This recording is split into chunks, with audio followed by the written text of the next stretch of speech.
तो 12वीं पास विद्यार्थियों के लिए एसएससी की तरफ से एक सुनहरा मौका आ चुका है। एसएससी सीएचएसएल का नोटिफिकेशन जारी हो चुका है। वैकेंसीज की संख्या भी अच्छी है। तो आज की इस वीडियो में पूरी जानकारी मैं आपको दूंगा। क्या क्वालिफिकेशन होनी चाहिए, एज क्या मांगी जाती है, एग्जाम का पैटर्न क्या होता है, टीयर 1 टीयर 2 टाइपिंग टेस्ट, हर चीज की जानकारी। और एसएससी ने इस बार नोटिफिकेशन में कुछ गलतियां भी करी हैं तो उसको भी समझेंगे। और आपको फॉर्म भरते समय किन बातों का बहुत विशेष ध्यान रखना है वो भी आपको बताऊंगा। पूरा वीडियो देखिएगा, कम से कम समय में मैक्सिमम और आपके काम की जानकारी की बात करेंगे। तो आइए शुरुआत करते हैं। और इसकी जो पीडीएफ है वो हमने हमारे टेलीग्राम चैनल पे डाल दी है, लिंक आपको डिस्क्रिप्शन में मिल जाएगी। तो विनर्स इंस्टीट्यूट आप सर्च करेंगे टेलीग्राम पे और पीडीएफ आप डाउनलोड कर सकते हो। तो देखो भाई, इसका जो फॉर्म भरना शुरू हो रहा है वो आज ही से यानी 23 जून से स्टार्ट हो रहा है और 18 जुलाई इसकी लास्ट डेट है। फिर आप आगे बढ़ोगे तो बहुत सारी चीजें हैं आपके काम की। है टीयर 1, तो टीयर 1 इसका होना है 8/9/2025 से 18/9/2025, यानी ये आपका चला गया सितंबर में। ठीक है, सितंबर में आपका ये एग्जाम हो जाएगा। और टीयर 2 जो है ये आपका जाना है फरवरी मार्च। और यहां पर सबसे पहली गलती एसएससी ने जो करी है वो है 2026 होना चाहिए था, जिसको उन्होंने 2025 गलती से लिख दिया है। अब एक और बात है कि यहां पे आपको टाइम बहुत सफिशिएंट मिल रहा है, क्योंकि अगर आप देखेंगे कि अगस्त के बाद सितंबर, मतलब सितंबर से आपके पास लगभग फरवरी मार्च तक का एक बहुत अच्छा समय मिल रहा है मेंस की प्रिपरेशन करने के लिए। तो ये एक फायदे की चीज आपको यहां पर दिखेगी। आगे चलते हैं। अच्छा, इसमें जो पोस्ट आती है वो आप समझ लेना। एक तो लोअर डिविजनल क्लर्क होती है, फिर डेटा एंट्री ऑपरेटर जिसको डीईओ कहते हैं, एलडीसी हो गया, और data entry operator grade A. तो वैकेंसीज इसमें जो होती है, आपको पता है कि जितने भी हमारे केंद्र सरकार के मंत्रालय, सचिवालय और जितने भी हमारे विभाग हैं अच्छे, यूपीएससी के बाद जो डिपार्टमेंट्स होते हैं वो सब एसएससी के माध्यम से उनमें रिक्रूटमेंट होता है। तो उन सभी विभागों में आपको lower divisional clerk, data entry operator या इस प्रकार की जो पोस्ट होती है असिस्टेंट की, वो आपको मिलेगी। तो बहुत अच्छी जॉब है, 12वीं के बाद ही आप इन विभागों में अपना अच्छा करियर बना सकते हो। अब बात करते हैं कि वैकेंसीज कितनी है। तो इसमें वैकेंसीज इस बार है 3113, बहुत अच्छा नंबर लिया है, 3131।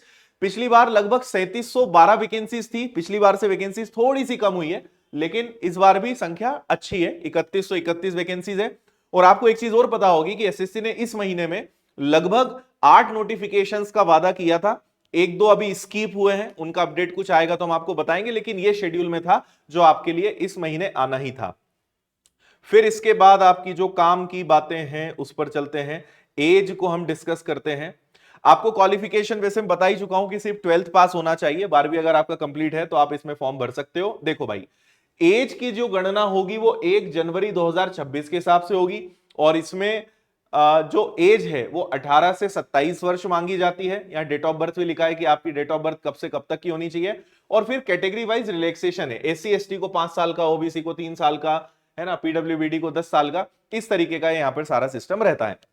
और आपको एक बात बताऊं, इसके आगे की जितनी भी चीजें हैं वो सब एसएससी सीजीएल जैसी ही है, क्वालिफिकेशन को अगर हम छोड़ दें तो इसके बाद अगर बात करते हैं क्वालिफिकेशन की, तो यहां पे लिखा हुआ है कि जो आपके डेटा एंट्री ऑपरेटर हैं grade A, ministry of consumer affairs, food and public distribution, culture, इन सब का और किसी का भी हम देखें तो ओवरऑल आपका बस 12th पास होना चाहिए, किसी भी विषय से कितने भी परसेंटेज हो, कोई दिक्कत नहीं है।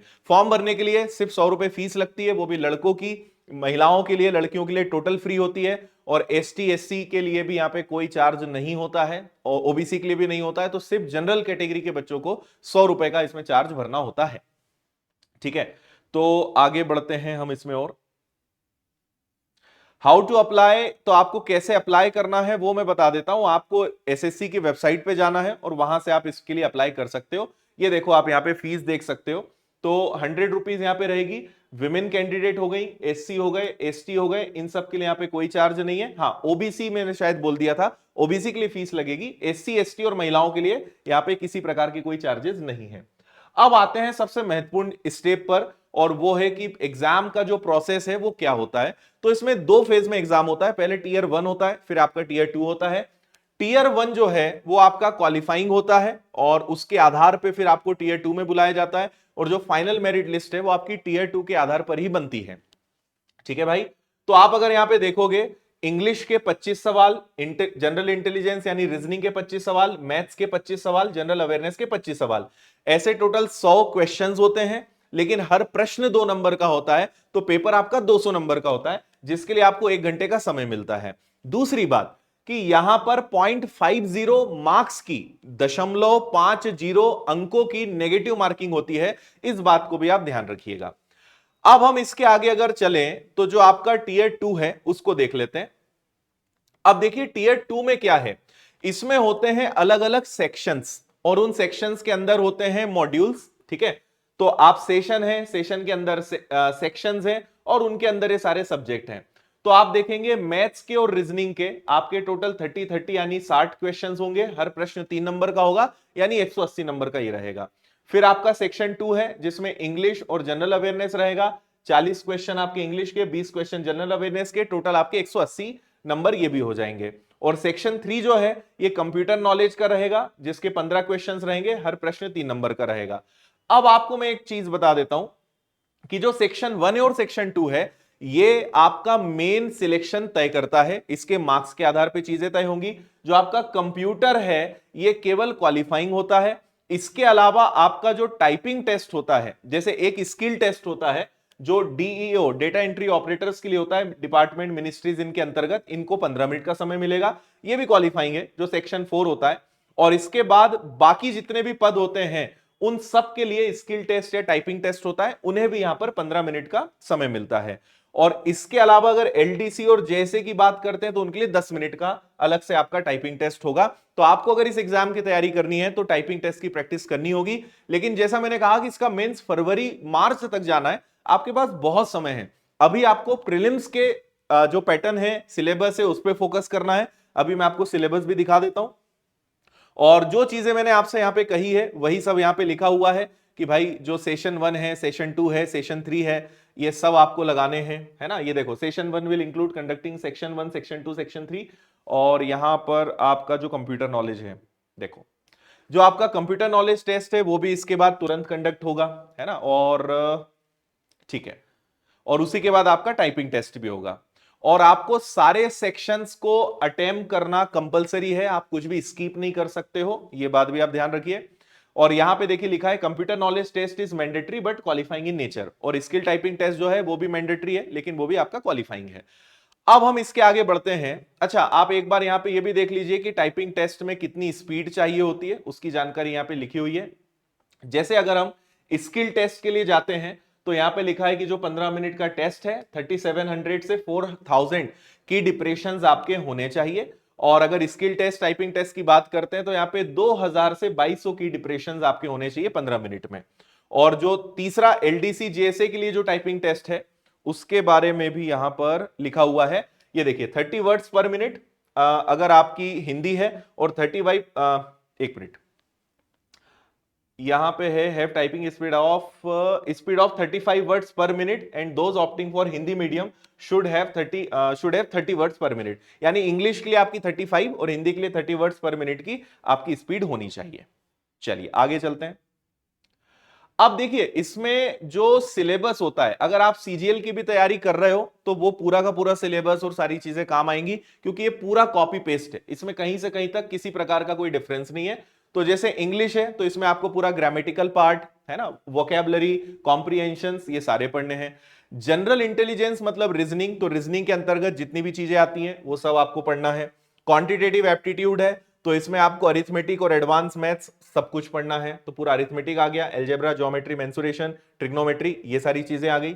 और जनरल अवेयरनेस की बात करें तो जनरल अवेयरनेस मतलब पूरा जीएस, साइंस, सब कुछ इसके अंतर्गत आपको देखने को मिलेगा। इसके बाद जो आपका टीयर 2 है उसको देख लेते हैं।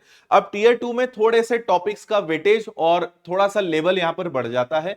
जैसे आप मैथ्स में देखोगे तो नंबर सिस्टम, इसके बाद फंडामेंटल जो अरिथमेटिक है वो सब आएगा, अलजेब्रा, ज्योमेट्री, मेंसुरेशन, ये सारी चीजें आएंगी। लेकिन यहां पे और ज्यादा डेप्थ में आपसे एक्सपेक्ट किया जाएगा, ट्रिग्नोमेट्री, स्टैटिस्टिक्स, प्रोबेबिलिटी, ये जुड़ जाता है।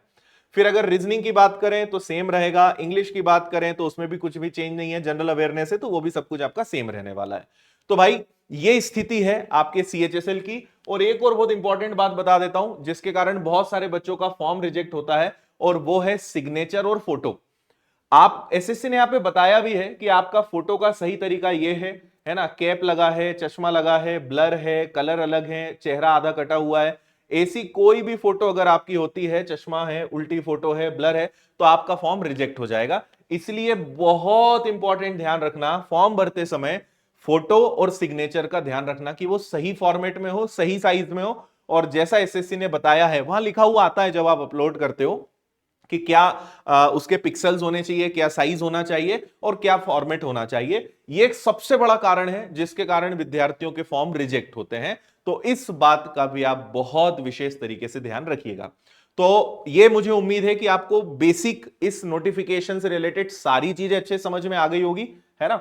और सबसे खास बात है कि 12वीं पास विद्यार्थियों के लिए मौका है, तो इससे अच्छी अपॉर्चुनिटी आपके लिए नहीं हो सकती है। केंद्र सरकार में सरकारी नौकरी अगर आपको करनी है और जो हमारे टॉप क्रीम जो गवर्नमेंट डिपार्टमेंट्स हैं उसमें 12वीं के बाद जाना है, सीएचएसएल आपके लिए सर्वश्रेष्ठ ऑप्शन है।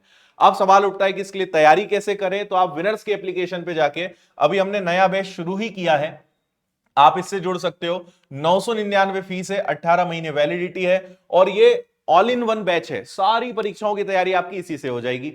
इसके बाद आप चाहें तो विद बुक्स वाला भी कोर्स ले सकते हो, आप मेरा अलग से मैथ्स का कोर्स भी ले सकते हो, मैथ्स और रीजनिंग का कोर्स भी ले सकते हो। हमारी मैथ्स की, रीजनिंग की किताबें भी उपलब्ध हैं, आप ये भी ले सकते हो जो आपको इस एग्जाम में बहुत हेल्प करेंगी। ये सब आप फ्लिपकार्ट से भी ऑर्डर कर सकते हो, विनर्स पब्लिकेशंस ऐप है उससे भी आप ऑर्डर कर सकते हो। और आपके पास से ब्रह्मास्त्र टेस्ट सीरीज जरूर होना चाहिए। मात्र 99 में एसएससी के 398 टेस्ट पेपर्स मिलेंगे जिसमें 21,000 से ज्यादा सवाल आपको मिलेंगे। तो ये ब्रह्मास्त्र टेस्ट सीरीज 99 वाली आपके पास जरूर होनी चाहिए। और अगर आप इंदौर आकर ऑफलाइन पढ़ना चाहते हो तो 1 जुलाई से ऑफलाइन नया बैच स्टार्ट हो रहा है, इसमें भी आप जुड़ सकते हैं। और ऑफलाइन में क्या सुविधाएं होती है वो आप यहां पे पढ़ सकते हो। तो ये सब चीजें आपको विनर्स इंस्टीट्यूट ऐप पर मिल जाएंगी। किताबों के लिए विनर्स पब्लिकेशंस ऐप है, ऑफलाइन आना है तो आप आ जाइए, ये एड्रेस है। बाकी कोई दिक्कत परेशानी है तो आप कॉल या मेल करके जानकारी ले सकते हैं। तो अच्छा मौका है, फायदा उठाइएगा। विनर्स की यूट्यूब चैनल, विनर्स का एप्लीकेशन, विनर्स का पूरा परिवार इस पढ़ाई की यात्रा में, इस एग्जाम की आपकी तैयारी में आपके साथ है। हर जगह हम जितनी भी सुविधाएं संभव है वो आपके लिए पूरा देने का प्रयास करेंगे। तो आप टेलीग्राम पर, विनर्स के व्हाट्सएप पर, विनर्स के इंस्टाग्राम पर, यूट्यूब पर हर जगह जुड़ जाएं, क्योंकि बहुत सारे मॉक टेस्ट, बहुत सारे क्विज, प्रीवियस पेपर्स, पीडीएफ, ये हर जगह हम देते रहते हैं। तो वो आप सबके पास पहुंच जाए, इसलिए सभी प्लेटफॉर्म से जुड़ जाइएगा और सारे अपडेट्स भी आपको इन सभी प्लेटफॉर्म से मिल जाते हैं। So that's it. अगर कोई कंफ्यूजन है, क्वेश्चन है, आप कमेंट कर दीजिएगा, अगले वीडियो में उसकी जानकारी देंगे। अभी मैं सिलेबस को लेकर, प्रीवियस पेपर्स को लेकर अलग वीडियो आपके लिए लेकर आऊंगा, तो उसमें भी बहुत अच्छे चीजें आपको समझा देंगे। सो थैंक यू, जय हिंद।